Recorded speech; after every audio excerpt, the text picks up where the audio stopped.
darkness falls, loneliness grows, and you will crumble down to your knees. Reasons of living here.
Discipleship that transforms, and servant leadership.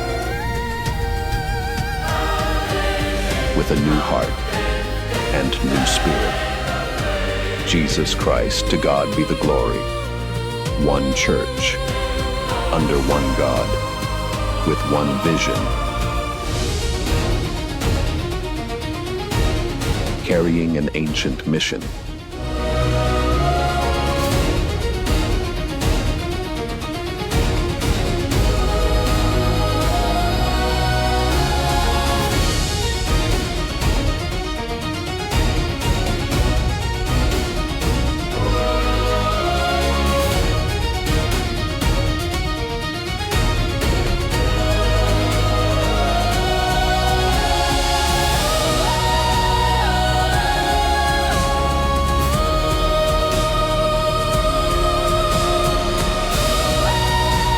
By the help of God, we shall fulfill our mission.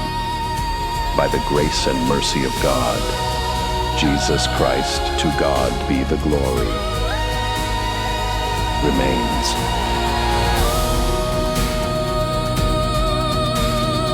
Undivided.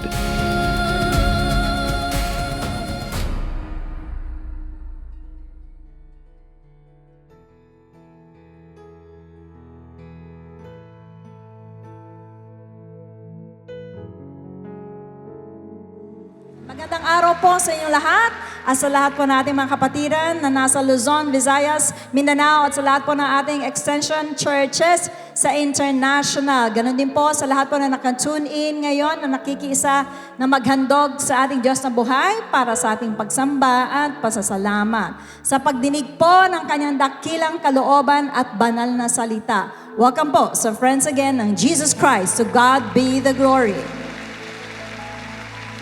Bago po ang lahat, ating pong basahin, andito po sa Psalms 107 verses 1 and 2, Oh, give thanks to the Lord. Sabihin po natin, Oh, give thanks to the Lord, for He is good, for His mercy endures forever. Verse 2, let the redeemed of the Lord say so. whom He has redeemed from the hand of the enemy. Let the redeemed of the Lord say, I am redeemed from the enemy of God. I am redeemed from sickness and illnesses.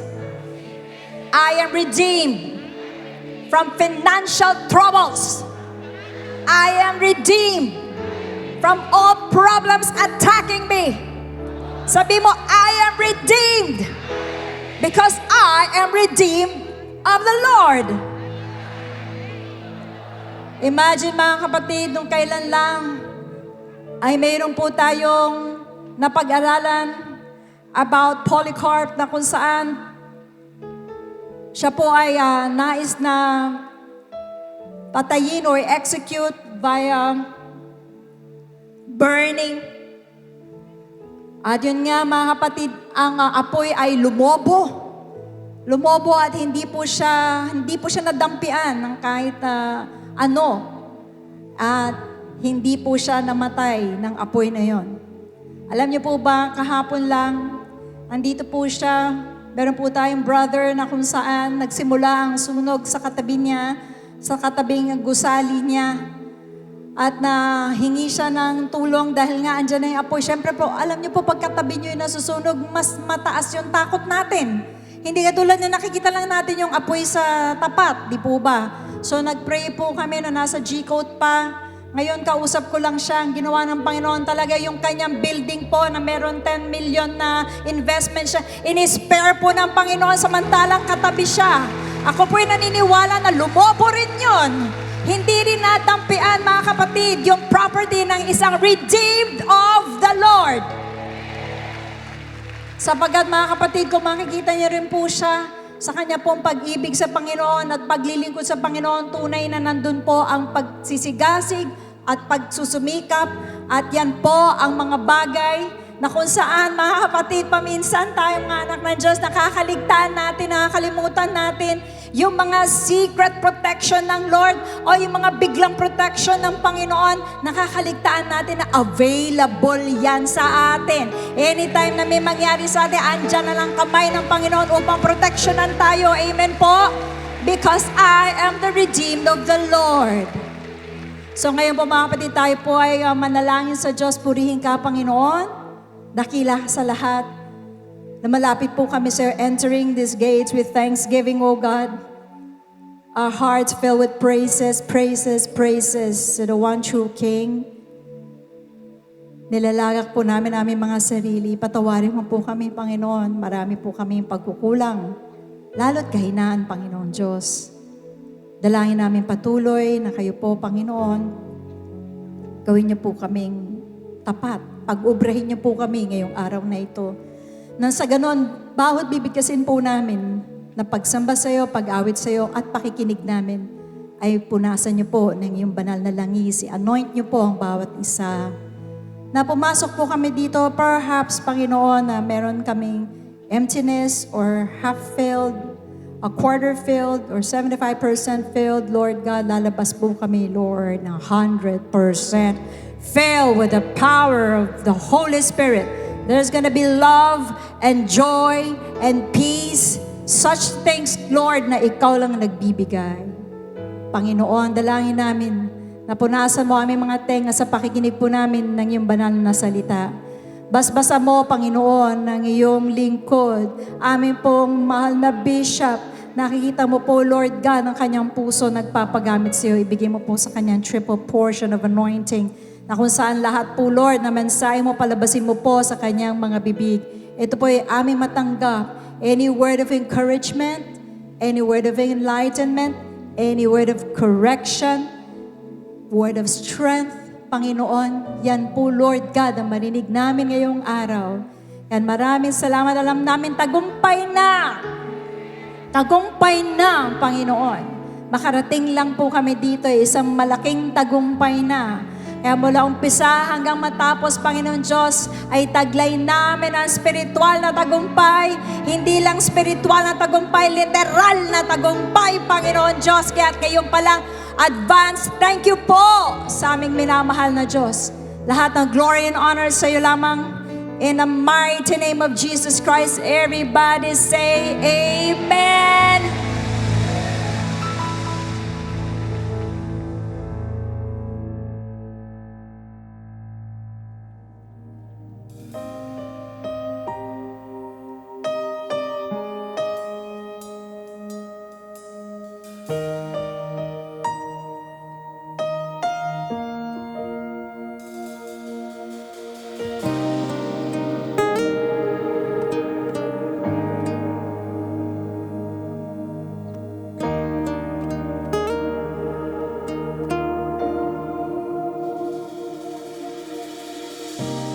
I've been spending the day always searching for you.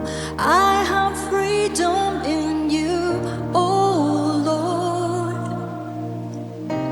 I've been spending my time always praying to you. My direction is you, oh Lord. You alone can give it to me. You alone can take all my fears. Guide me, Lord. Lead me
invite all the congregation of the Lord today.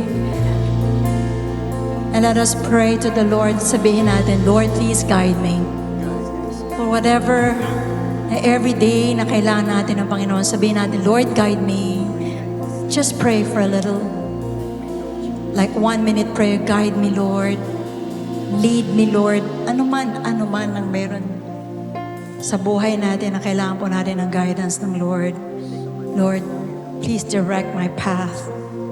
Today, I acknowledge you that you are Lord, that I'm nothing without you. Father in heaven, I pray that you direct my path. Just this small prayer, Lord, guide me, lead me, hold me tight and embrace me.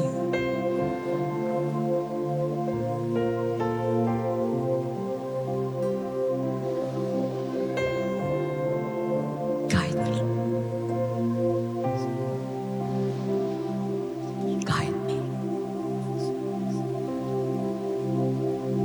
Guide me, Lord. Lead me, Lord. Be with me. I can't do anything without you.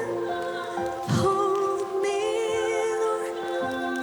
Embrace me, Lord. Be the strength within.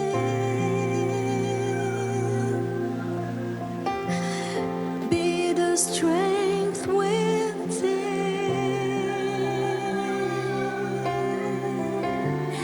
Be the strength within.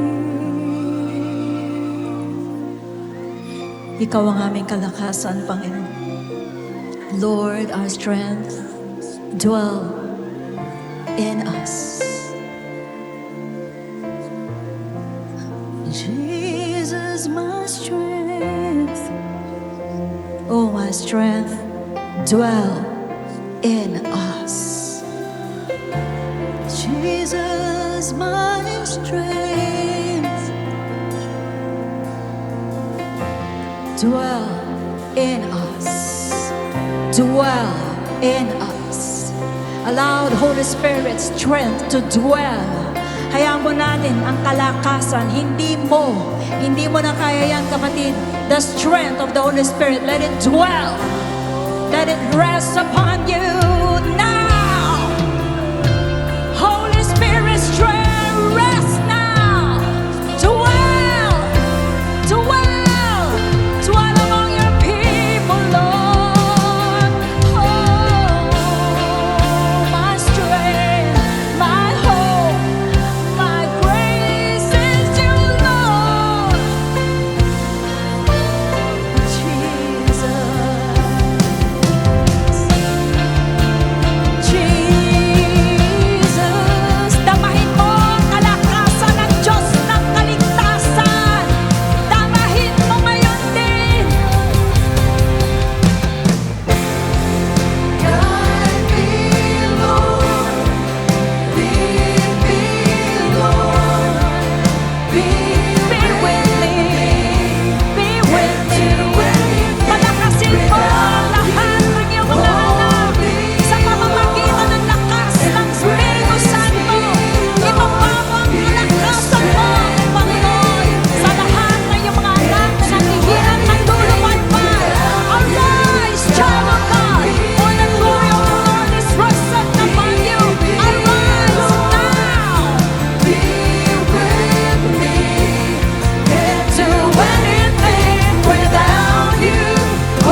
at sa presence mo, O Diyos. Salamat po na marami, Lord. At sa araw pang ito, Panginoon, ay muli mo kami binigyan ng pagkakataon para kami, O Diyos, makapagpuri sa iyo. Sumamba, Panginoon, at itaas ang iyong dakilang pangalan. Salamat, Panginoon, sapagkat naniniwala kami ito isang pribileyo na binigay mo sa amin, O Lord, na kami magkasama-sama sa araw na ito at sa umagang ito. Tulungan mo kami, Panginoon, sa aming pag-aaral ng iyong salita, na maging bukas ang aming puso at isipan, O Diyos, at maunawaan namin ang lahat ng aming pag-aaralan sa araw na ito, Lord. At tulutan mo rin matanggap namin, O Diyos, ng buong puso at kaluluwa ang lahat na sasabihin mo sa amin, Ama, without resistance, Panginoon, kundi nandoon, O Lord, ang acceptance sa aming puso, Ama. Padalo yung power mo sa akin, Panginoon, patungo sa lahat ng mga anak mo, O Diyos. At sa lahat na nanonood sa television, O Lord, na madama nila, O Diyos, ang anointing mula sa akin, patungo sa lahat, Panginoon, mula sa iyo, Panginoon ko. Salamat na marami, Lord, tumaasa kami ng tagumpay sa araw na ito. In Jesus' name, Amen and Amen.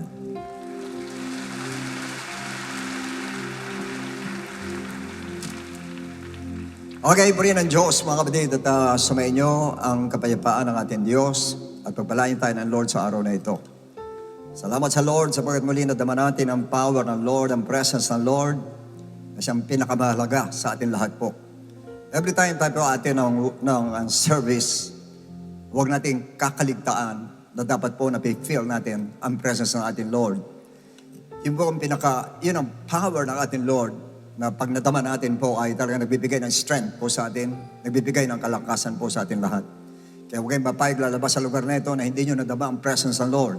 Sapagkat yung presence na yung pinaka-importante po sa atin lahat. Okay, so hindi pagtatagal na book of Genesis, chapter 22, verses 5 to 8. And Abraham said to his young man, "Stay here with the donkey, the lad, and I will go yonder and worship, and we will come back to you." So Abraham took the wood of the burnt offering and laid it on Isaac his son, and he took the fire in his hand and a knife, and the two of them went together. But Isaac spoke to Abraham his father and said, "My father." And he said, "Here I am, my son." Then he said, "Look, the fire, the wood, but where's the lamb for a burnt offering?" And Abraham said, "My son, God will provide for himself the lamb for a burnt offering." So the two of them went together. Alam nyo, every time na marinig natin po yung the Lord will provide for himself, natutuwa po tayo at nagagalak po tayong lahat. Hindi ko lang alam sa umagang ito kung magagalak kayo doon sa salitang, "My God will provide for himself." Dahil hindi natin alam kung sino ang ipoprovide ng ating Lord. You may all be seated, please.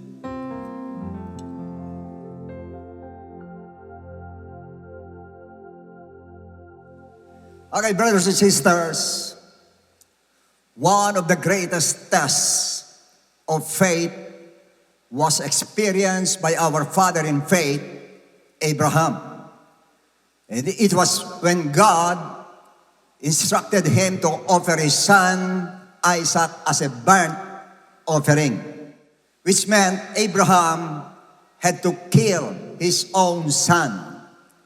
Now, we always see and admire and even idolize the faith of Abraham because of the remarkable event in the Bible. But we fail to observe the extraordinary thing Isaac did in this narrative. Now, this is very much related to our daily life activities. May ginawa si Isaac na related sa buhay Kristiyano po natin, sa pang-araw-araw na buhay natin po. In Genesis 22:6-7 says, "And Abraham took the wood, the burnt offering, and laid it on Isaac his son, and he took the fire in his hand, and a knife, and the two of them went together. But Isaac spoke to Abraham, his father, and said, "My father." And he said, "Here I am, my son." And then he said, "Look, the fire and the wood, but where is the lamb for a burnt offering?" Now, Isaac was not a little child during that time. Most scholars put him at 15 to 25 years old. And that's the reason why he was strong to carry the wood up a mountain. Nabuhat niya. Marami po yung wood na yon. But Isaac began to question Abraham. Where is the lamb to be sacrificed? Because the fire and the wood were already there. Ready na lahat, nandun na, but Isaac couldn't see the lamb or the goat to be sacrificed. Now, the answer of Abraham, the Lord will provide for himself. Now, meaning the first thing that Isaac did, he submitted to the question before he submitted to the knife that would kill him. Now, meaning he submitted to his father's will. And so he kept on walking straight ahead to the place where the sacrifice would be slain. Kung saan lugar papatayin yung lamb, diretso siya dahil sinabi ni Abraham, the Lord will provide for himself. And even without seeing the lamb, hindi niya nakita yung lamb kung nasaan na isa-sacrifice, pero diretso siya, lumakad siya. Now in verse 29, and then they came to the place of which God has told him, and Abraham built an altar there and placed the wood in order. And he bound Isaac, his son, and take note, he bound Isaac and laid him on the altar upon the wood. First, he bound Isaac, his son. Now, this was a confirmation that Isaac would be the lamb to be sacrificed. Konfirmado na kasi tinali po siya. But we heard nothing from Isaac. He just let his father bind his hands. Pinayagan niyang talian siya, and then he laid him on the wood, on the altar upon the wood. Inihiga po siya.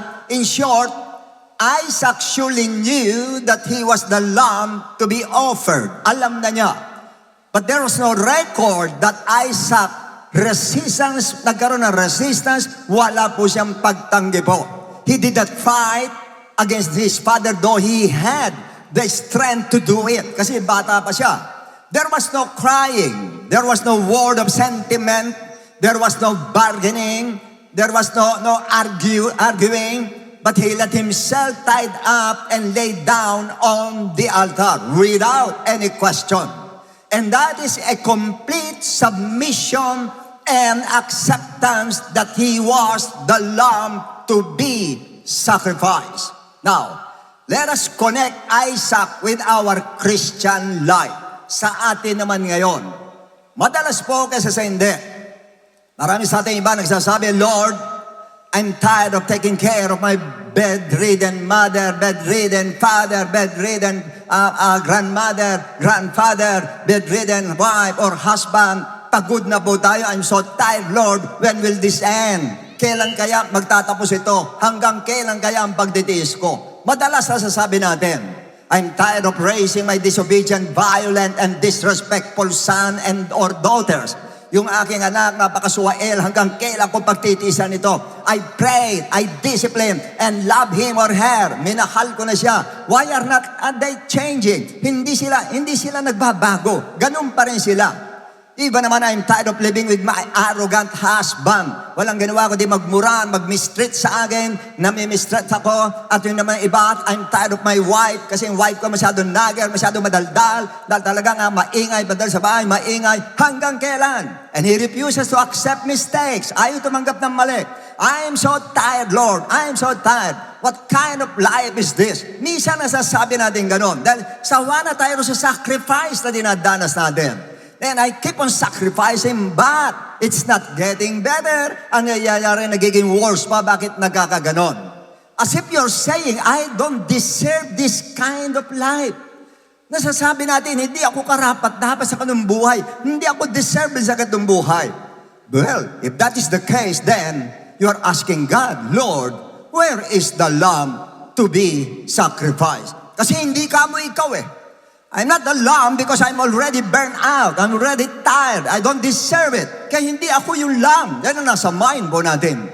Meaning you're not willing to bind your own hand and lay yourself down to the altar. Ayaw mo nun. Because you refuse to be a sacrifice. Ayaw mo maging sacrifice. Well, I don't blame you. I don't blame you. Hindi kita masisi. But if it is not you, then who is the lamb to be sacrificed? Kung hindi ikaw, sino? Your neighbor? Your friends? Your classmates? Your boss? Your co-employee? Your strangers? Eh, lalong hindi yun. Definitely no. Hindi po yun. Because as a Christian, this is what Paul says in Romans 12:1. Therefore, I urge you, brothers and sisters, in view of God's mercy, to offer your bodies as a living sacrifice, holy and pleasing to God. This is your true and proper worship. Now, this verse does not only refer about worshiping God or serving God, but it means your life, take note, your life is on the altar daily as a lamb sacrifice. Yan po ang buhay natin. And you're bound and lay down on the altar and waiting for the Lord who permits you to suffer. Nag-iintay ka ng tugon ng Lord habang nakahiga ka doon sa alayan o doon po sa pinag-aalayan. To suffer maybe from your rude husband, from your nagging wife, from disrespectful sons or daughters, from your bedridden love, doon ka masasuffer habang nag-iintay ka doon. Yun po talaga ang buhay Kristiyano. That is the real life of a Christian. Whether you like it or not, mayroon kang pagtitiisan. May tao kang pagtitiisan sa ayaw mo't sa gusto mo. Lahat na may pinagtitiisan, magsabing praise the Lord. 1 Peter 4:13. But rejoice to the extent that you partake of Christ's sufferings, that when His glory is revealed, you may also be glad with exceeding joy. So that this verse speaks about persecution, but we can refer it to our own sufferings we experience because of our loved ones. Mai-refer po natin sa buhay natin na nagsasuffer tayo. And sharing in Christ's sufferings means participating in the same kind of suffering the Lord Jesus Christ endured at the cross of Calvary. And in 1 Peter 4:16, Peter said, if you suffer as a Christian, this is a good suffering. You suffer as a Christian, do not be ashamed, but glorify God that you may bear that name. First, if you suffer as a Christian, do not be ashamed. Second, glorify God. Third, that you bear that name. Now, if you suffer as a Christian, do not be ashamed. Why? The suffering can be referred to our daily sufferings with our loved ones. Now, it's because this suffering is a badge. It is an honor. Honor rather than a source of shame and complaint. Yan pong pinaka-badge natin, yan ang pinaka-honor po natin, yan pong suffering na nagaganap sa atin. Why? Because you are glorifying God in the midst of suffering as a living sacrifice. Kaya nag-glorify ang Lord pag tayo nakahigaron at nagsasuffer tayo alang-alang sa loved ones po natin. Even when circumstances are difficult, o sabihin natin, it's hard to understand, hindi mo maintindihan bakit gano'n nagsasuffer ka, like Isaac. Si Isaac, he didn't understand. Bakit siya papatayin ng tatay niya? Bakit siya iaalay? Hindi niya naintindihan, and yet, he submitted to be a living sacrifice. Nag-submit po siya. And this reflects a deep trust in God's sovereignty and goodness. Yan po'y pagpapakita ng malalim natin tiwala sa Diyos, sa Kanyang soberanya at sa Kanyang kabutihan po pag pumapayag tayo maging sacrifice para sa ating loved ones. Naunawaan po natin. Next, that you bear that name. That you bear that name. For your information, bearing the name of Jesus Christ is to be associated with His mission.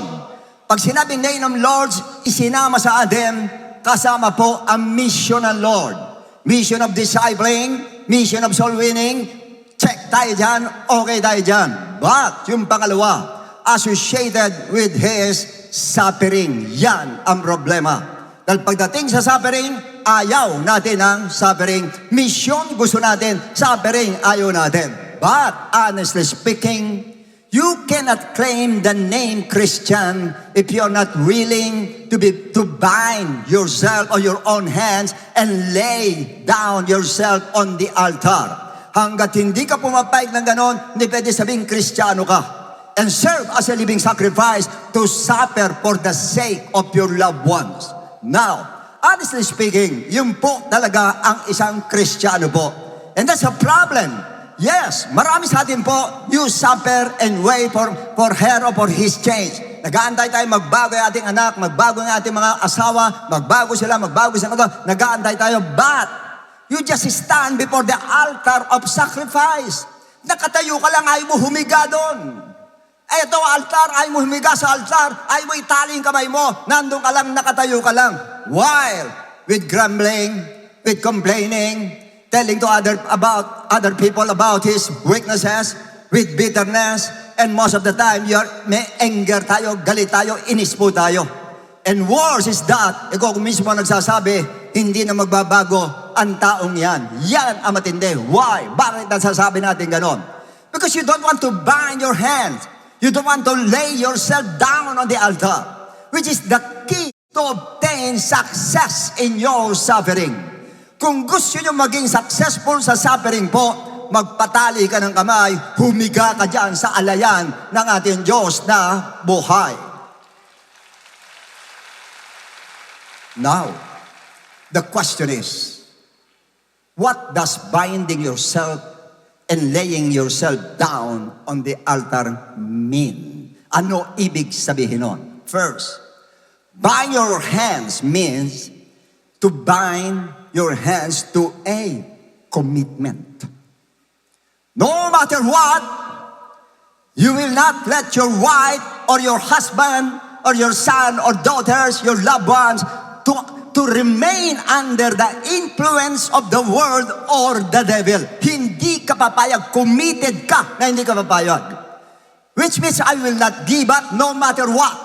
I will remain laying down on the altar with hands bound to commitment. Ganun dapat po tayo. Meaning your hands are committed to love that person and to be concerned to that person and to guide that person, to help him or her, to pray for her, to tell what God says. Sabi mo sa kanya kung gusto ng Lord, and you are committed to wait and be a living sacrifice para po sa kanya. Willing ka, committed ka. That's why, yung pagiging tali, yung nakatali ang kamay, nakabind ng hand, yung commitment na yun ang kailangan po. Why? Yan ang tanong ngayon. Because these hands are committed to believe that you will change by the power of the right hand power of God. Sa pamagitan ng right hand power ng Lord, magbabago ka, magbabago ka, magbabago ka, magbabago ka, magbabago ka. Because I believe that my God is powerful than the influence of this world. And I believe that my God is much, much powerful than the influence of the devil. That's why I strongly believe that you will change. Mababago ka, dapat yun na nasa mind po natin at committed ang kamay natin na sila ay magbabago. And that's why my hands are bound and committed to wait until you change. I will not give up until you change. Everybody shout, praise the Lord. Sana may mga anak na ganyan, ganun na mentality na magulang. Huwag kayong bibigay. Huwag niyo ibigay yung anak ninyo, no matter what. Huwag mo ibigay yung asawa mo kay Satanas, no matter what. Huwag mo ibigay yung loved ones mo sa iba, no matter what. Paglaban mo siya, mag-commit ka sa kanya. Andyan pa ba kayo? In other words, kanya siya hindi nagbabago because your loved ones needs hands bound to be committed. Yung kamay na committed talaga, yun ang kailangan niya. But if until now, you still speak to your son, daughter, or your wife, husband with irritation, inis ka sa kanya dahil sa ginagawa kasi hindi sumusunod, that means your hands are not yet bound to be committed and surely they will not change. And the worst, more agony is coming your way. Yun po ang mangyayari. Lalong problema ang darating po sa iyo. Kaya sana po, how I wish lahat tayo nandito po, yung mga tinitiis natin, itali natin yung kamay natin sa commitment sa Kanya na hindi tayo bibitaw no matter what. Hanggat hindi ka nagbabago, hindi ako bibitaw. Ano man ang mangyari, hindi ako bibitaw. I will never give up. Sino may gusto ng itali ang kamay, taas ang kamay? Yes. Yes. At yun lang ang dapat natin gawin. And second, you lay yourself down on the altar as a living sacrifice. But the question is, what does laying down yourself on the altar as a sacrifice? Ano ibig sabihin nun? To lay down means to lay down your ego on the altar. Yan ang kalaban mo. Pag sinusuway ka, umiiral ang ego, and lay down your pride, umiiral ang pride po sa atin, and even lay down your rights. Pati yung karapatan mo, talagang ililay down mo, iaalay mo sa Lord, para lang mawin mo yung anak mo o sino man siya na gusto mo i-win.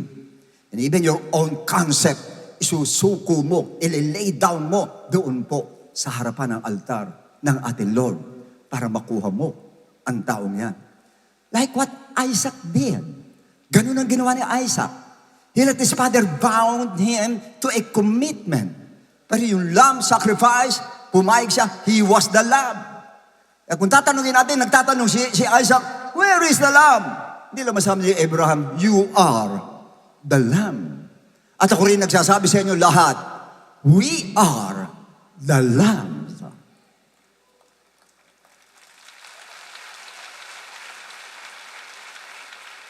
But don't you worry. Magpuprovide ang Lord. Magpuprovide. Naniniwala kayo, magpuprovide ang Lord? Kaya lang ang tanong, ano ipoprovide? Mamaya malalaman ulit natin. Now, he was laid down, pumayag siya, though he had the right to, pwede siyang mag-resist, pwede siyang lumaban, pero hindi ginawa ni Isaac. Pumayag siya, higa siya, binigay niya yung katawan niya. Ganun-ganun ang gusto ng Lord sa atin. Yung lahat ng nagtitiis sa atin, ganun-ganun ang gusto ng Lord.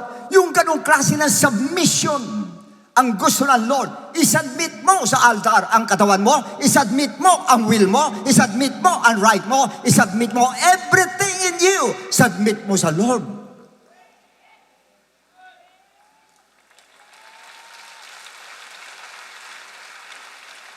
Kanya doon sa parting yun, yan ang reason kung bakit hindi pa siya nagbabago. Why? Eh kasi ayaw pang baguhin ng Lord. Yes, why? Ang Lord may iniintay, hindi sa anak mo, hindi sa asawa mo, hindi sa taong gusto mo magbago.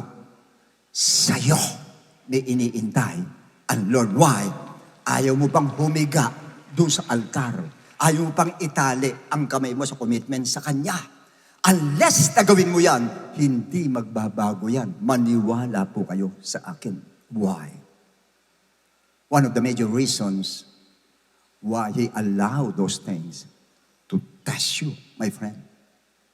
Kung kaya mong gawin, yung submission ginawa ni Isaac na itali mo sa commitment ng kamay mo at humiga ka dyan at ilay down mo lahat-lahat.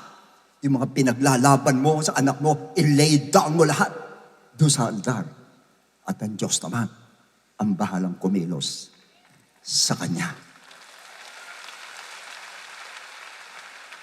Now, that's why God, ulit, balikan ko lang kanina.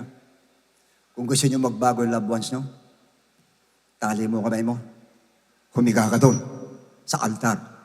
Tunihala ka sa altar, Lord, I offer myself as a living sacrifice. I am the Lamb.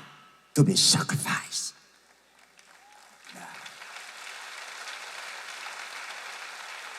Tanong, sino-sino handang gumawa ng ganon para sa kanyang loved ones? Taas ang kamay.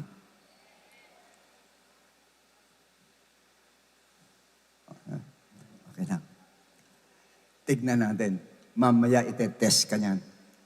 Iinisin ka mamaya niyan. Titignan natin kung nakatali pa kamay mo o nakahiga ka na ron o baka nakatayo ka pa rin at nakapamaywang ka pa. Now, a result, God honored the statement of Abraham that the Lord will provide for himself. Nag-provide ang Lord. Genesis 22:10-13. And Abraham stretched out his hand and took the knife to slay his son. Imagine that, grabe. Okay, tinasik ko yan, nasaksakin yung anak niya. Next. But the angel of the Lord called to him from heaven and said, Abraham, Abraham. Pag dalawang beses ang tawag, mabigat yun. So he said, here I am. Abraham, Abraham. Ang sagot niya, here I am. Would you believe, mga nagtitiis, madalas tinatawag kayo ng Lord. Lord na, Lord na. Hindi sagot, here I am. Wala po ako dyan, Lord. Dahil alam mo na, kung sasabihin sa'yo ng Lord, magtiis ka. Ayaw mo nang ganon. Pero si Abraham, walang problema. Titiisin ko, Lord. Aalay ko anak ko. Abraham, Abraham, here I am, Lord. Ibig sabihin, pag sinabi, here I am, Lord, you are ready. You are ready no matter what. Ano man ang hingi ng Lord, ano man ang request ng Lord, ano man ang turo ng Lord, o ano man ang utos ng Lord, you are willing to obey. Yun ibig sabihin na, here I am, Lord. Next. And he said, do not lay your hand on the lad. Huwag mo saktan yung bata. Or do anything to him. For now, I know. Everybody knows that God knows everything. Pero sinabi, now I know. Alam naman niya talaga, bakit sinabi, now I know? Hindi lang now I know yan. Now I see. Nakita ko. Hindi ko lang alam. Nakita ko that you fear God. And since you have not withheld your son, you did not withheld your son. Yung salitang withheld. Withhold. Sa present tense, withhold. Hindi mo pinigilan yung anak mo para sa akin. Yun din yung sinasabi ko sa inyo. Sana, handa kang pigilan ng pride mo, pigilan yung concept mo, pigilan yung right mo, pigilan yung lahat ng nasa iyo, alang-alang sa Diyos. Ginawa ni Abraham alang-alang sa Lord. Kanya yung ginagawa mo sa anak mo, ginagawa mo sa asawa mo, kanino man yan, hindi mo sa kanya ginagawa, sa Diyos mo ginagawa.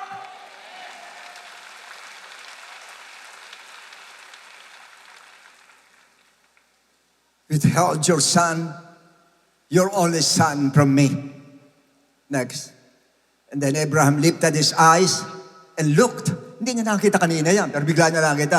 Behind him was a ram caught in a thicket by its horns. Naipit yung sungay. So Abraham went and took the ram and offered it up for a burnt offering instead of his son.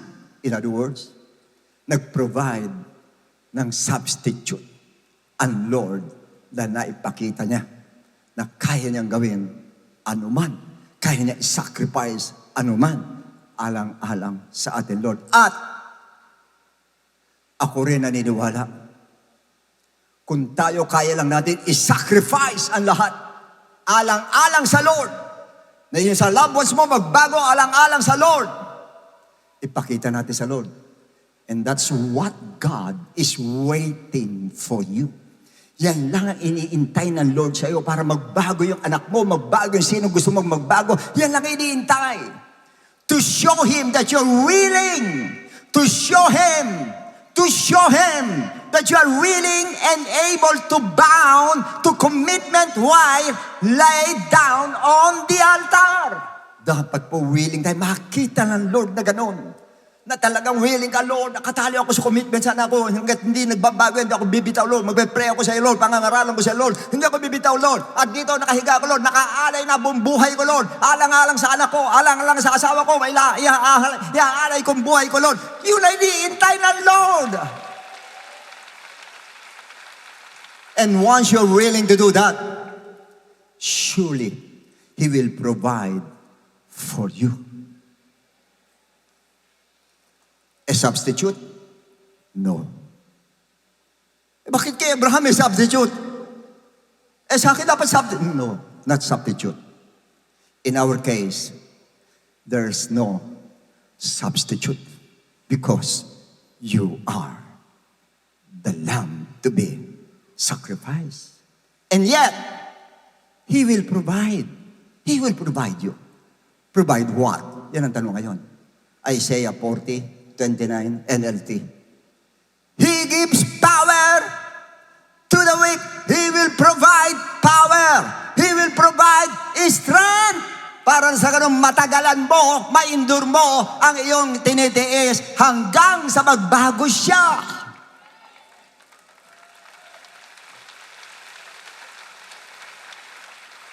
Ibig sabihin, kaya mo yan. Dahil bibigyan ka ng lakas ng Lord. God will give you strength to endure. And He will give you power to endure. And that is the power of the Holy Ghost. Yun ang power ng Holy Ghost na bibigay sa atin ng Lord. At nasa atin na. Huwag mo na hingi, nasa atin na. Nag-provide na ang Lord on the day of Pentecost hanggang ngayon. Nasa atin ang power to endure and strength to endure. Nasa atin na. Everybody shout, praise the Lord. O sino naniniwala, nasa iyong power na? Sino naniniwala, makakatagal ka, you can endure? Yes, you can. You can endure. Matatagalan mo. Sa katunayan, ilang taon na kayo? Ilang taon na kayo nagtitiisan? Bakit nakakatagal ka? Not because of you, but because of the strength and the power of the Holy Ghost that is in you. Yun ang dahilan.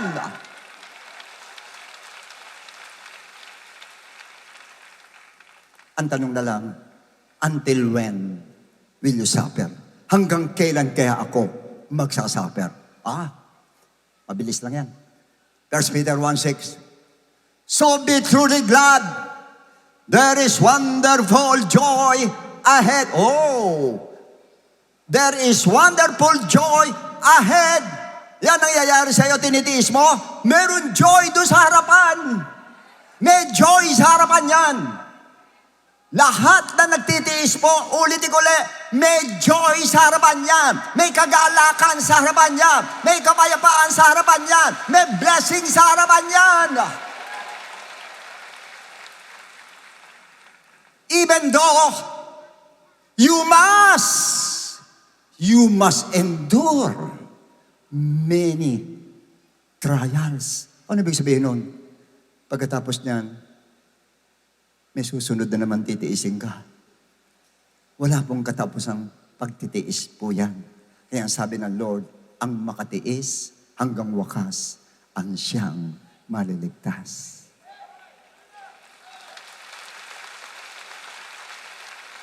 Kasi, pag nakalusot ka sa anak, hindi ka lulusot sa asawa. Pag nakalusot ka sa asawa, hindi ka lulusot sa kapatid. Pag hindi ka lulusot sa kapatid, hindi ka lulusot sa magulang. Pag hindi ka lulusot sa magulang, nakalusot ka doon, hindi ka lulusot sa kapatiran.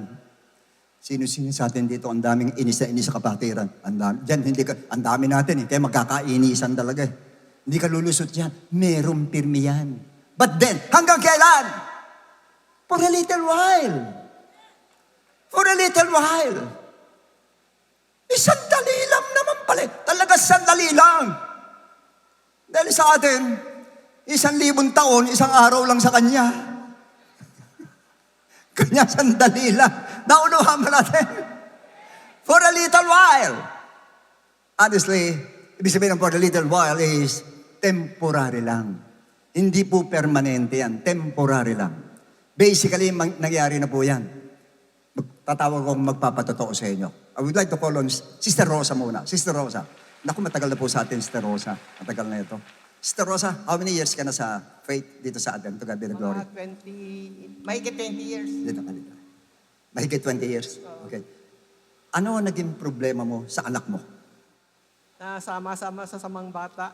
Nasama sa masamang barkada po at nalulungpo sa bisyo, sa madaling sabi. Sakit ba ng ulo? Hindi. Ay, sobrang sakit kasi Sobrang lahat sakit. ng simbahan na pasukan na namin. Lahat daw ng simbahan, napasukan nila. Wala pa rin, hindi nagbago. Hindi nagbago. Hindi nagbago. Pero sumuko ka ba? Hindi ako sumuko. Ayun, ako maganda doon. Sumuko ka sa Rosa o hindi? Hindi ako sumuko. Hindi siya sumuko po. Dumiretso siya. Imagine that, lahat ng simbahan pinuntahan, di pa rin nagbabago po, pero hindi pa rin siya sumuko until such time napunta ka rito sa To God Be the Glory. Ano nangyari ngayon mapunta dito? Nung unang-una, siyempre, malabo-labo kasi hindi ako marunong eh. Kasi ang Diyos ko, mga Diyos-Diyosan eh. Ay, Diyos-Diyosan nung dati. Pero tinabi mo rin. Nag-check ako kasi sabi nila, buhay ang Diyos dito. Oo. Kaya challenge ko, kung hindi ako alis dito hanggang gumaling ang anak ko. Ay, praise the Lord. That is commitment. Kinumit niya yung kamay niya. Hindi ako alis dito hanggang di nagbabago yung anak ko. May asawa na, may anak na. Nagbago siya. Nagbago. Malaki pinagbago. Oo. Sa katunayan, Marunong na maghawak ng negosyo eh. marunong na maghawak ng negosyo, napagkakatiwalaan na niya, nagbago na talaga. At bukod sa lahat po, worker na po ngayon yung kanyang anak po. Dito sa To God Be the Glory po. Nagbago po. Why? Yun ang sabi niya eh. Hindi ako alis dito hanggang hindi nagbabago yan. Yun ang dapat po. Naku, meron siyang, may panata siya. Hindi. Ibig sabihin, sa heart niya, magbabago yan, magbabago yan, magbabago yan. Why? She bound herself to commitment. At saka, he laid down on the altar. Humiga siya, binigay na niya yung buhay niya, pati kamay niya, binigay niya. Alam ko, magbabago ang anak ko. Umasa siya ng umasa, ng umasa, ng umasa. Nung una, everybody knows pag Chinese po, marami tayong mga idols, ganun po. Pero nakita niya, hindi buhay yon. Dito raw buhay, sinubukan niya yung buhay. Nung sinubukan niya yung buhay, doon niya nakita ngayon. Buhay nga ang Diyos dito. Kasi nagbago po ang kanyang anak. Why? Umayog siyang itali ang kamay at humiga doon sa altar ng ating Panginoon. Ngayon, hindi na siya sakit ng ulo. Yan na. Worker na eh. Hindi na. Worker na, hindi niya sakit ng ulo. Ang ginagawa ko naman, nagso-soul winning na. Ayun, nagso-soul winning pa raw ngayon, mga kapatid. Meron na akong na-soul win na napatayo isang church. Ay, gano'n? Oo. Ay, praise the Naitayo Lord. isang church. Nasoul Ang dami, nagbago din yung mga lasinggo, mga may bisyo.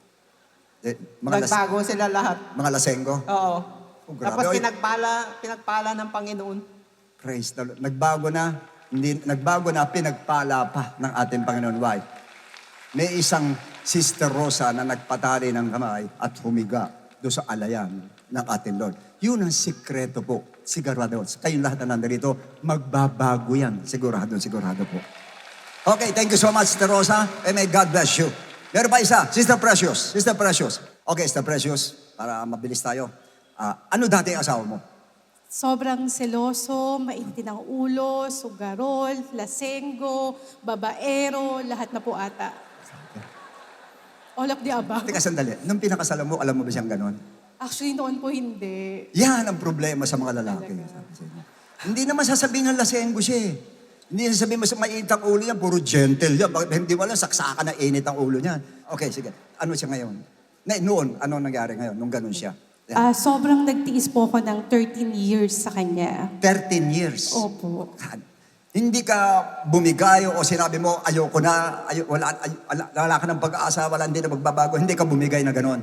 Hindi po ako bumigay kasi every time po na nakakarinig ako ng masasakit na salita na sagad sa buto, iniiyak ko po lagi kay Lord. Hindi po ako nagsusumbong sa nanay ko o sa mga kakilala ko. That's Kay it! Lord lang po ako nagsusumbong. Sandali, yun ang maganda. Nakakarinig siya ng hindi magandang salita, hindi nagsusumbong sa nanay. Sa tatay, nagsusumbong. Doon sa taas, nagsusumbong. Kasi alam mo, kung nagsumbong ka sa nanay mo, lalalayan. Siyempre, kakampihan siya ng nanay niya eh. Kanya tama yung ginawa mo, doon ang sumbungan natin sa tatay natin sa taas. Ano nangyari nung magsumbong ka? Every time po nagsusumbong ako kay Lord, instead na negative ang nakukuha ko, positive po lagi. Lagi po niya akong pinapalakas. After iyak ko, nawawala po lahat ng sakit na nararamdaman ko. Praise the Lord. Ayun yung text natin. He gives power to those who are weak. At ini-strengthen niya yung mga mahihina, ini-strengthen ng ating Lord. Dahil nag-pray siya sa ating Panginoon po. Ngayon, after that, ikaw ba sinasaktan niya? Hindi naman. Pag lasing po, sobra po, nasasaktan po niya ako. Sinasaktan ka? Pag sobrang lasing po. Hindi lang verbal abuse, physical abuse. Talagang, grabe po talaga. Matindi po yun. Matindi. Pero tiniis mo. Tiniis ko po kasi yun, alam ko po may purpose si Lord kung bakit siya yung binigay sa akin. Praise the Lord. How I wish, mga babae. Sana yan nasa isip natin, may purpose ang Lord. Kaya binigay sa akin itong lasenggo nito, binigay sa akin itong barumbado nito dahil may purpose ang Lord. Dapat ganon. Hindi yung Lord, nagkamali ka ng bigay. Ito barumbado to kasi ito sa lasenggo. Hindi nagkamali. May purpose ang Lord kung bakit ganyan yan. Nakukuha nyo ba? For information, tanungin niyo sa pastor ako, ano ako dati. Hindi kayo maniniwala magiging pastor ako kung nakita at nakausap niyo ako nung araw, malaman niyo ako buhay ko nung araw. Hindi sabihin magiging pastor ako. Bakit ako naging pastor? Ako na pangasawa niya. May purpose ang Lord. Kaya ganon. May layunin ang Lord. So, anong ginawa mo na lang? Nag-pray ka na nag-pray? Lagi ko pong iniiyak kay Lord every time na sinasaktan or nakakarinig ako ng masama sa Kanya. After po nung nag-worship song po kami nung anak ko, bumababa po kami, kumakanta po kami lagi. Praise the Lord, kasama anak, nagtulong sila, yung faith nila, corporate faith ang ginawa nila, nagtulong sila. Hanggang sa nung magbago na ano nangyari. Buhay prinsesa na po ako ngayon. Praise the Lord. Imagine, magmula sa buhay, busabos, naging prinsesa. Sino may gusto maging prinsesa? Magtiis ka! Nagtiis siya eh. Di ba nagtiis ka? Yung kanya siya naging prinsesa, nagtiis siya. Iba sa inyo, gusto maging prinsesa, gusto mo nakataas pero may paa mo, ayaw mo magtiis eh. Hindi pwede, magtiis ka muna. Nagtiis ka, yung pagtitiis mo, nagbunga. Sobrang nagbunga po. Ngayon po, Ngayon, ano siya? every Sunday po siya po ang driver ng jet namin. 20 to 30 katao ang dala namin every Sunday sa simba namin. Praise the Lord. Palakpakan natin ang Lord. Thank you so much, Sir Precious. Maraming salamat. Thank you so much. Diyan yung makikita, brothers and sisters. Yung nangyayari sa atin, ano man ang tinitiis natin, ano man ang nangyayari sa atin, tinitiis natin sa buhay natin, talagang sometimes, you almost give up. Dahil exhausted ka na. Parang sawa ka na. You're tired. Talagang ayaw mo na. Gusto mo surrender ka na. Ayaw mo na. Pero hindi mo alam. May hangganan po yan. May hangganan. May boundary po yan. Alam ng Lord kung kaya mo o hindi. Hanggang dun ka lang sa kaya mo, i-allow ka ng Lord. Kasi inyo lahat na nagtitiis sa atin, lahat na nagtitiis, alam ng Lord kaya natin hanggang dyan. But time will come. Kung papayagan mo lang ang sarili mo, itali mo yung sarili mo at humiga ka sa altar ng alayan. Titsaking ko sa'yo, one day, ikaw naman ang magpapatotoo dito kung paano nagbago yung mahal mo sa buhay. Come on, let's clap our hands to God. Palakpakan natin ang Lord. Praise the Lord, praise the Lord, praise the Lord, praise the Lord. Let's all stand, please. Tumayo po tayong lahat sa ito. Yuko natin ang ulo natin tayo manalangin. Dakilang Ama, ngayon po, Panginoon, ay nalangaman namin, O Diyos, na wala ibang lamb na sa sacrifice, kundi kami na rin mismo, Panginoon. Tapos ka na magsakripisyo, Panginoon. Kanya kami naman ngayon, Panginoon ko. Ang hinihiling ko lang sa iyo, Diyos, katulad ng pangako mo, bigyan mo kami ng lakas. Bigyan mo kami, Panginoon, ng power. Bigyan mo kami, Panginoon, ng endurance para matagalan namin ang lahat ng ito, O Diyos. At alam namin, matatagalan namin, Panginoon ko. Sapagkat kami lang ay iniintay mo, Panginoon. Hindi yung tao magbabago, kundi kami, Panginoon ko. Na pag natanggap namin, Panginoon, na kami mismo ang lamb, madali mong baguhin, Panginoon, ang mga taong gusto namin babago, Ama. Kaya tulutan mo, O Diyos, lahat kami nandirito, Lord, maging willing and able, Panginoon, na maging lamb sa harapan mo, Panginoon, na nakatali ang kamay, nakaalay ang buhay, alang-alang po sa aming mga mahal sa buhay, Ama. Hindi naman pwede ibigay pa, Panginoon, na kami mamatay pa sa cross dahil ginawa mo na, Panginoon ko. Dito sa ngayon, ang kailangan patayin namin ang pita namin, laman, Panginoon, ang pagtutol namin, Panginoon, resentment namin, Panginoon, ang mga pride namin, Panginoon, ang dapat mapatay, O Lord, para makahiga kami na maayos, Panginoon, na buong puso't kaluluwa nakaalay ang aming buhay, Panginoon, sa harapan mo, Ama. Panginoon ko, maraming salamat po, O Diyos, sapagkat sa araw na ito, umaasa kami. Dalawa na yung nagpatotoo, Panginoon, na inalay ang buhay, Panginoon, tinalay ang kamay, at ngayon po'y nagbago, mahal na sa buhay. Kaya naniniwala kami, Panginoon, lahat kami nandito, O Diyos. Lahat ng tinitiis namin, Panginoon ko, ay matatapos, O Diyos, sapagkat naniniwala kami, Ikaw, babaguhin mo siya, Panginoon ko, sapagkat sa oras ito, kami lahat ay willing and able, Panginoon, na itali ng aming mga kamay, i-commit namin, Panginoon, sa mahal namin sa buhay, at humiga, Panginoon, doon sa alayan na yon, para maipakita sa iyo, Panginoon, na talagang gusto namin magbago. Sa tanda kaming gawin ang lahat, mabago lang, Panginoon, ang mga mahal namin sa buhay, Ama. Marami po salamat, Lord. At sana mula sa araw nito, Diyos, gagawin namin ito na may kagalakan, Lord. Hindi napipilitan, Panginoon ko, din may kagalakan gagawin namin, Panginoon ko. Alang-alang po sa iyo, Panginoon ko. Sa iyo lamang, Panginoon ko. At ikaw lamang, Panginoon ko, ang sinasaalang-alang namin, Ama. Maraming salamat, Lord. At ngayon palang inaasahan na namin ang tagumpay, Panginoon, sa aming mga mahal sa buhay, Ama. Maraming salamat po, Lord. And this we ask in Jesus' name. Amen and Amen. Let's clap our hands to God.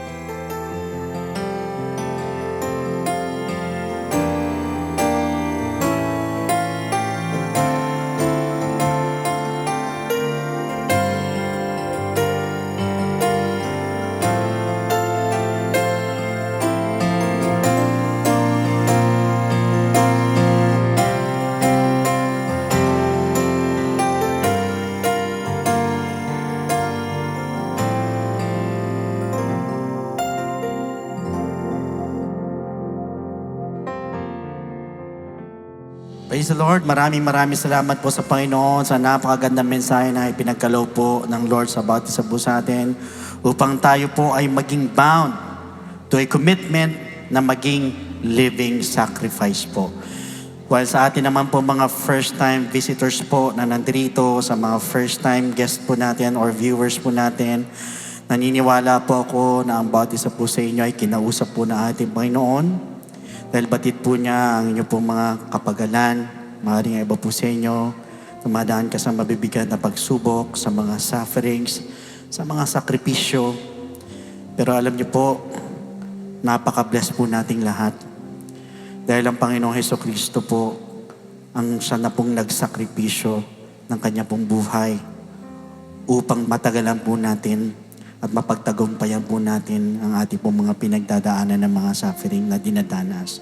And in return, sa mga bisita po na nandirito, tayo rin po ay may gagawin upang maging kalugod-lugod naman po sa Kanya. At tayo po ay maging committed to be a living sacrifice. At yan po ay to accept Jesus Christ as your Lord and personal Savior by believing in His gospel for you to be saved. So please listen to me. Pag sinabi po nating salvation, ang sabi po sa Ephesians chapter 2 verse 8, for by grace you have been saved through faith. Malinaw po na sinabi ng talata, we're saved by grace through faith. Kaya alam po ang tanong, saan po tayo mananampalataya at maniniwala? That is the question. It is found in 1 Corinthians chapter 15 verses 1 to 4. It is about the death of Christ, the burial of Jesus Christ, and the resurrection of Jesus Christ. So, alam ko, perhaps ang iba sa inyo, naniniwala dito, familiar tayo dito, this is a public or common knowledge. Kaya alam po ang tanong, is believing enough? Pag tayo po ba'y naniwala sa gospel ng Panginoon, sa death, burial, and resurrection, ay wala na tayong gagawin, tutuldok o hihinto na po tayo doon or matatapos na po tayo doon. Ang sabi po sa 1 Peter chapter 4 verse 17 sa bandang baba ng talata, what will be the end of those who do not obey the gospel of God? Ano daw ang katatapusan? Ano daw ang dulo doon sa hindi sumunod sa gospel ng ating Panginoon? So sa madalit sabi, the gospel of Christ must be obeyed. Pag tayo po'y nanampalataya, tayo po'y naniwala, kailangan lakipan po natin ang pagsunod. Dahil ang gospel po ay hindi po matatapos sa believing, hindi po matatapos sa pananampalataya, kundi ito po ay sinusunod. Kaya lang another question is, how will you obey? It is found in the book of Acts chapter 2 verse 38. First, we are going to repent. Tayo po'y magsisisi po ng ating po mga kasalanan. We are going to ask for forgiveness. We are going to confess our sins. Ang naniniwala po ko, kung pakiramdam mo, ang dami mo nagawang kasalanan, mabibigat na kasalanan, matitinding kasalanan, feeling mo, napakarumi mo sa harapan ng Diyos. Believe me, my friend, ang tinitignan ng Panginoon yung ating taos-puso na pagsisisi. Yung genuine repentance, hindi po siya nakatingin sa pagkatao mo, sa mga nagawa mo. Ang tinitignan niya yung ating taos-puso na pagsisisi. Believe me, the Lord is willing and able to forgive your sins. At yan di po papasok yung pong death to sin. So yan po yung unang step. We need to repent. Second, we need to be baptized in the name of Jesus Christ for the remission of sins. So kung una, siya po ay namatay, tayo naman po ipapatayin natin ang ating po mga kasalanan through repentance. Pangalawa, siya po ay inilibing, tayo naman po ililibing naman po natin ang ating po mga kasalanan through water baptism in the name of Jesus Christ. At ang sabi po sa Romans chapter 6 verse 4, therefore, we were buried with Him through baptism into death, that just as Christ was raised from the dead by the glory of the Father, even so we also should walk in newness of life. So madalit sabi, we need to be baptized in the name of Jesus Christ. Why? Because that water is the type of the blood of the Lamb that takes away the sins of the world. Hindi po ito pag-uugas ng dumi ng katawan, kundi ito po'y pag-aalis po ng ating po mga kasalanan. So ito yung pangalawang step. We need to be baptized in the name of Jesus Christ for the remission of sins. Now, the third step is we need to receive the gift of the Holy Spirit. Siya naman po ay nabuhay na magmuli. Tayo naman po papasok ang ating transformation, ating pong regeneration. Sa madalit sabi, tayo mababago na po na nabanggit po sa Romans 8:11, ganyan po sa Titus chapter 3, verse 5. In fact, once we receive the gift of the Holy Spirit, we're also receiving power. Power sa mga bisita na nandito, ganyan sa mga first-time viewers, aminin nyo man hindi, lahat tayo may kailangan. Perhaps vices, bad attitude, mga hindi magaganda ugali natin, mga bagay na hindi maganda sa ating pagkatao, pinipilit natin magbago 1-2 buwan. Ilang beses ka na nagsabi na mag-New Year's resolution ka, pero taon-taon ginagawa natin, pero bumabalik ka sa dati. Bakit po? Sarili lang po natin. But once you receive the gift of the Holy Spirit, yan po yung sinasabing power. Power to overcome all our weaknesses. At yan din po yung magpapaalala po sa atin para makasunod po sa kalooban po ng ating Panginoon. So take note, ito po tatlong bagay na ito kailangan maganap po sa ating po mga buhay. First, we need to repent. Second, we need to be baptized in the name of Jesus Christ for the remission of sins. And thirdly, we need to receive the gift of the Holy Spirit. And that is what we call the good news. And that is the gospel of Jesus Christ. So at this moment, sa lahat po ng mga bisita na nandirito, pwede po ba nayuko po ninyo yung mga ulo? Pikit po ninyo yung mga mata. And kindly whisper a short prayer to the Lord. Kung sa tingin mo, marami ka nagawang kasalanan, ibulong mo lang sa Panginoon, sabihin mo lang sa Lord, I'm sorry, patawarin mo po ako sa lahat ng mga pagkakamali ko, sa mga pagkukulang ko, sa mga kasalanan ko. At naniniwala po ako, naririnig ka niyan. Just a short prayer, sabihin mo lang sa Panginoon, sampitin mo lang sa Kanya.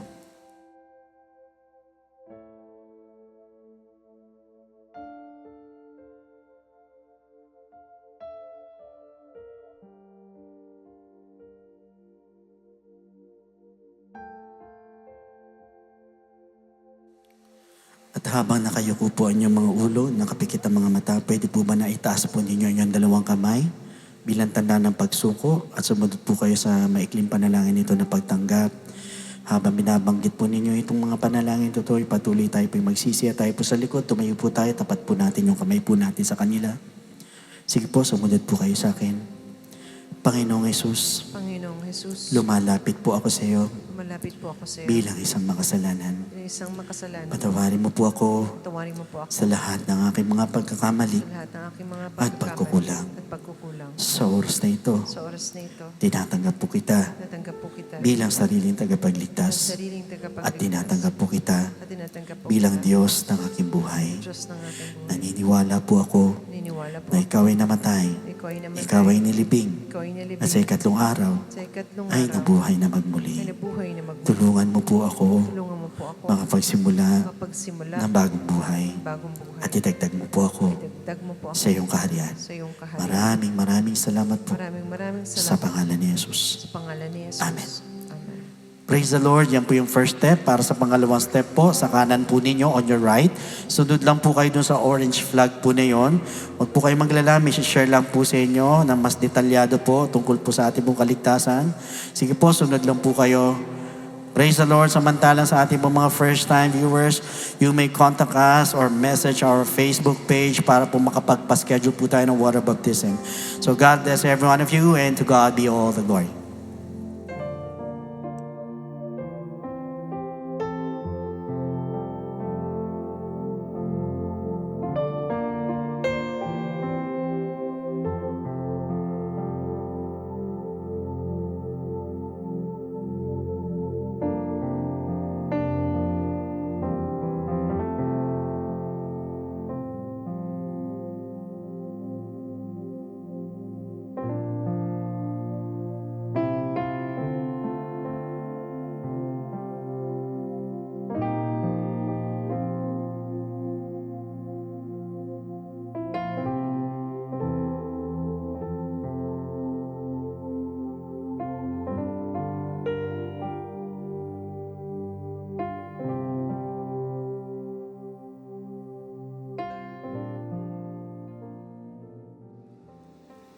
Amen. Praise God. Isang palakpak po sa ating Diyos na buhay.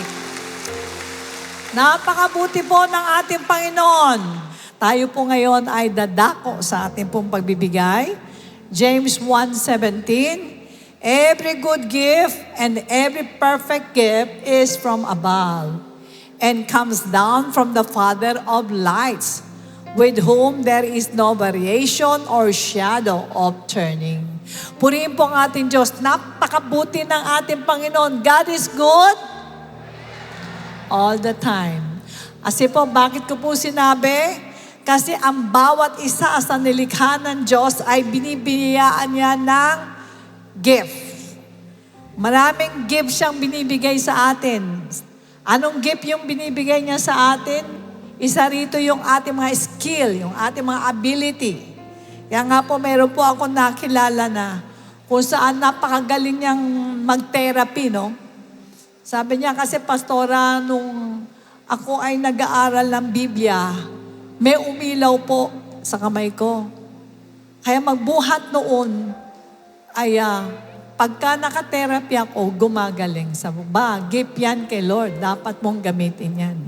So, bawat isa sa atin na may gift, kung minsan naman, hindi mo makayang kausapin ng isang tao. Tapos, hindi kayo magkasundo. May alam ka na tao na magaling mag-explain. Tapos sabi mo, ikaw nga mag-explain dun kasi hindi ako maintindihan nun. Nung siya na yung nagsalita, nagkaintindihan. That is gift. So marami sa atin na binibigyan ng Panginoon ng gift para sa ating ikabubuhay. Kaya yung gift na yan, para maibalik natin sa Panginoon ang ating pasasalamat, kinakailangan naman tumulong tayo sa gawain ng Diyos. Amen? Sa pagtulong natin, tayo ay nagiging maalwan at maraming tao ang mahatiran ng salita ng Diyos. Meanwhile, for complete details of our online giving, please refer to the ways and means to give flash on the screen. Maraming salamat din po sa mga kapatiran walang sawang sumusuporta sa ating mga gawain. Let's be in one accord for our next congregational fasting and prayer. This Saturday, 9 a.m. at Star Mall EDSA Show Trade Hall. Be part of an unforgettable evening as Achievers Business for Christ marks its 34th anniversary with a praise and worship concert happening on September 21, Monday, 6:30 p.m. at Luxent Hotel. And registration fee is 2,500 pesos. Let's take this opportunity to invite a fellow businessmen and professional. You are the Lamb. Tandaan natin yan na, you are the Lamb. Ikaw talaga ang alay sa ating Diyos. Kaya anong gagawin mo? Steady ka lang. Bind mo yung hand mo sa commitment kay Lord at Isuko mo ang iyong will, isuko mo ang ego, isuko mo ang pride, rights, and concepts, at hayaan mo mag-flow ang Panginoon. At makikita mo, papasok ang biyaya sa loob ng tahanan, sa loob ng family. Yuko natin ang ulo natin. Let us pray. Dakilang Ama, maraming salamat po sa inyo. Salamat po, Panginoon, sapagkat ngayon ay nalaman namin, Lord, na kami pala ang Lamb. Tulungan mo po kami, O Diyos, na huwag kaming tumanggi, sapagkat alam namin, Lord, na medyo mahirap yan, pinagagawa mo sa amin dahil lahat ng amin pong mga will, ego, pride, at yung katwiran ng mga concepts namin ay dapat namin na talagang i-bind ito, talian namin. At kami po ay magkaroon ng deeper commitment sa inyo. At nakita din naman namin kung paano mo tinulungan si Abraham na nag-provide ka sa kanya, Panginoon. Kaya ngayong umaga na to, maliwanag na tinanggap namin ang iyong katuruan na kami ay handang maging lamb sa harapan mo. Tulungan mo, Lord, na matalian namin ang mga kamay namin at magbigay kami ng malalim na commitment sa inyo. Yun at mo ang iyong mapagpalang kamay, Panginoon, sa inyong mga anak na nandirito at basbasan mo mula ulo hanggang talampakan. Bigyan mo ng katalinuhan sa kanilang mga trabaho, sa kanilang pinapasukan, sa kanilang mga negosyo. Ganon din po, O Diyos, ingatan mo ang katawang lupa upang hindi magkasakit. Sino man ang mga may sakit, iunat mo ang iyong mapagpalang kamay at pagalingin mo po silang lahat. Ganon din po, Ama, sa financial provision, Lord, ibuhos mo masaganang pagpapala upang matususan ang lahat ng pangangailangan at hindi po, Panginoon, magkulang. Salamat ng marami, Lord. Pagpalain mo rin ang aming bansa, Lord. I-maintain mo ang peace and order at makayanan, Lord, na gawin ang lahat ng mga bagay na dapat nang gawin upang hindi po kami bahain. Lord, alam mo naman, Lord, pag tag-ulan ay marami po ang binabahang lugar. Ganon din po, Diyos, bastasan mo rin ang lahat ng mga tao na lumapit sa harapan. Huwag lang na ngayon sila tumanggap sa inyo, kundi lagi-lagi na sila, Panginoon, na makanig ng salita ng Diyos at maalagaan po namin sila. Hayaan mong dumaloy, Panginoon, ang pagpapala sa iglesyang ito na ang layunin namin ay magdala ng kaluluwa sa inyong harapan. Pagpalain mo rin ang alit handog ng iyong anak, Lord. Maraming salamat. Ingatan mo pong bawat isa. Tamod na langin namin sa nag-iisang pangalan ng iyong anak na si Jesus. And everybody say, Amen. Amen. Praise God. The Lord bless and keep you and make His face shine upon you and be gracious to you. And lift up His countenance upon you and give you peace. God bless you and to God be the glory.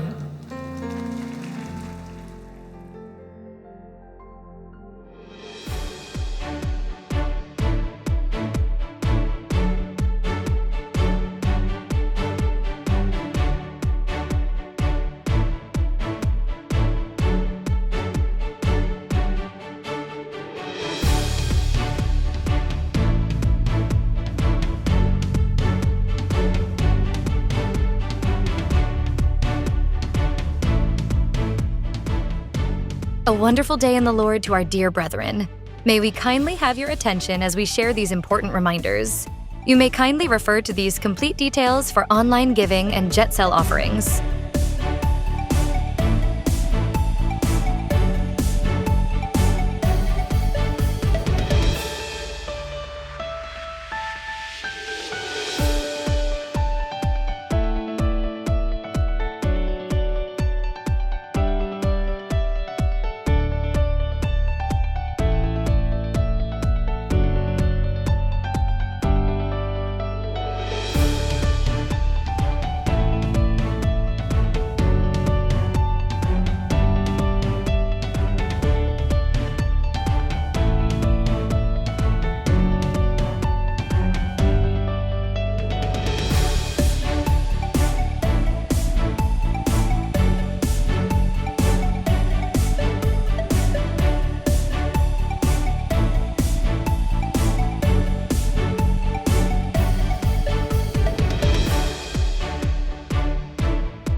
To all who give via check, please indicate the correct account names. Checks payable to Project G-Code. Account name, Project G-Code Ministry. Checks payable to tithes. Account name is Jesus Christ to God be the Glory Church International Incorporated. Para sa mga gustong magpa-schedule ng baptism or one-on-one counseling, maaari po kayong makipag-ugnayan sa amin sa mga numerong nasa screen or mag-message sa aming official Facebook page.